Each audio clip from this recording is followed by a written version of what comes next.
This man runs a chain through his own flesh for every man he kills. He hangs himself right above the body and howls at the top of his lungs. And when he's satisfied his perversion, he puts the body in bleach to bleach out the color, so he could make balls of them for his pleasure. Every few days, he would go out on the streets, looking for blondes with blue eyes. Once he finds a suitable target, he sends out his albino dog to win her sympathy. He charms them from behind. He locks her in a sealed tank in his secret base. He'll hose her down for days. At the end of the day, she drowns in the tank, and after he made her into a doll, he'd leave her body in plain sight, waiting for the police to find it. And he did that because he wanted the police to come to his door sooner. It turns out that he suffers from severe schizophrenia. The good personality can control the dark personality. He could only resort to this method so that the police could find him earlier. Sure enough, the police found the dog hair he left behind on purpose. After testing, they found that the dog was suffering from albinism. Albino dogs are extremely rare. The police immediately investigated a large kennel. They checked the sales records of the past few years. One of the kennels actually sold a dog like this. They traced the records back to a suspect, Carl. They investigated Carl in detail and confirmed that he was the murderer. So they went to Carl's house without hesitation. The whole arrest process went smoothly, because by the time they got there, Carl had already fainted. But during the subsequent search for evidence, they were horrified to find out that Carl had recently captured another girl. She's being held in a basement somewhere, but only Carl knew the address. To their horror, the glass room where the girl is being held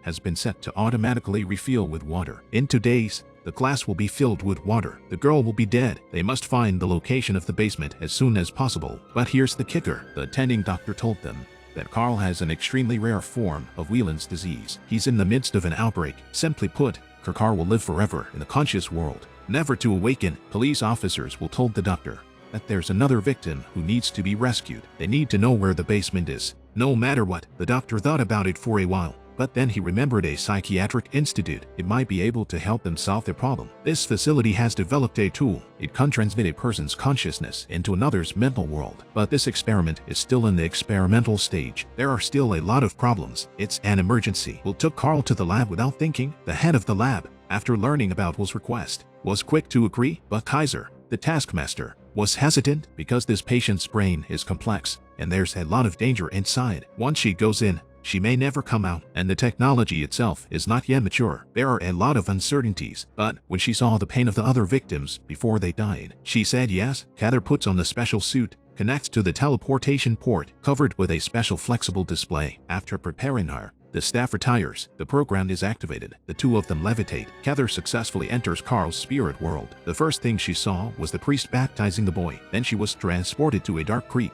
She saw the boy running across the street. She knew she was in Carl's consciousness, but as soon as the boy saw her, he ran away. Katherine followed him in a hurry. She came into a room. The boy was playing with a horse. When he saw him, he towered behind the horse. Katherine approached cautiously. She tried to be kind. The fingers on the wall were turning. The boy looked as if he'd seen something horrible. He pushed her away from him, and the next thing Katherine saw was a horrible sight. The glass slashing knife came crashing down and instantly sliced the horse to pieces. Katherine's eyes widened at the sight. When she looked closer, she saw that the horse's flesh was still pulsing. If the boy hadn't pushed her, she'd be the one who'd be sliced up right now. It showed that Carl wasn't born a bad seed. Noticing the boy running away, Katherine followed through the sliced meat. They made their way to the Dark Personalities collection room. It was filled with dead bodies that had been made into dolls. Their skin was white, and they had wires attached to their bodies. They're controlled by machines that don't give them any freedom. Katherine continued along the aisles, but unbeknownst to her, a muscular woman appeared behind him. She attacked Katherine when she wasn't looking. She took her to a man with 100 meters of silk attached to his back. Apparently, he's Carl's dark personality. The first moment Katherine saw him, she was stunned. She hit the back switch as soon as she could. When she returned to reality, she was still in a state of shock. It's not easy to locate the victim. The staff told Will that if the person who enters another person's spirit world decides that what he's seen is true, he will be lost forever. Will realizes why Casey was so resistant, but more than 10 hours have passed. The second they delayed, the victim was in danger, so he approached Katherine again, hoping she'd try again. With his persuasion, Katherine decided to give it a try, to be on the safe side. They also found Carl's dog. They hoped the dog could keep the dark personality from going crazy. The device is activated again, but Katherine realizes that the power has suddenly gone out. She rushed to check the wiring, but then she found herself lying there. She's already inside, and that made her nervous. And the next thing she knew, she found herself locked in a tiny box. When she escaped, she found herself hanging upside down. She untied her feet and immediately fell again. Luckily,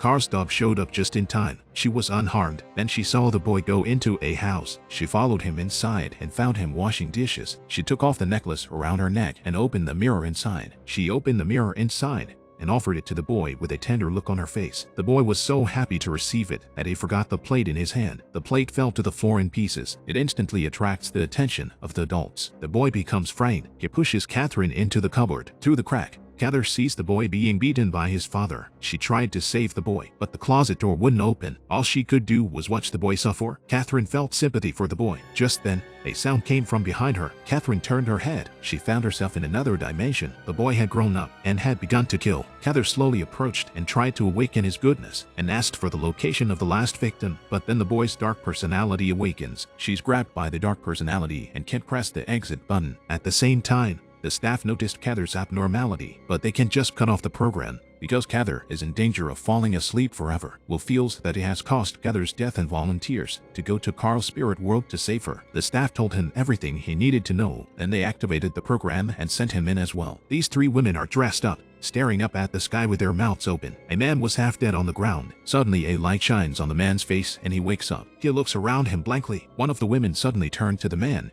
and asked him if he had seen her son, followed by a second and a third, and then they turn around and do the same thing again. This left Will in a daze. It wasn't until the light reappeared that he realized he was looking for Casey. Following the light, Will finally found Katherine. He removes the mask from Katherine's head and tries to get her out of there, but Katherine acted as if she didn't hear him and she started to seduce him. It turns out that everything here is a subconscious mind, but after being captured by Carl, the master of consciousness, Katherine has come to believe that this is reality. She's trapped here. Will is here to save Katherine, but he was so focused on Katherine, he didn't notice the man suddenly appearing behind him. When Will wakes up again, he's lying on a plank. The man who grabbed him is torturing him. Will yells at Katherine, hoping she'll come back to her senses. Will remembers that Katherine's brother died in a car accident. Maybe this will wake her up. As soon as he speaks, Katherine's eyes change. She slowly stood up and got a sharp knife, and then she stabbed Carl's dark personality. And then the darkness disappeared. The two of them returned to their normal state, and Carl appeared in front of them in his kind, young form. Will noticed the cage full of water in front of him. He immediately realizes that this is the same cage that held his victim. So he writes down all the details of the cage and drags Casey away. Even before he leaves, Katherine is still thinking about Carl as a child. Once back in reality, Will rushes to the rescue with his colleagues. Katherine leaves the staff to lock the doors. Everyone was locked out. She's trying to save Carl as a child. According to the instructions, she reversed the program,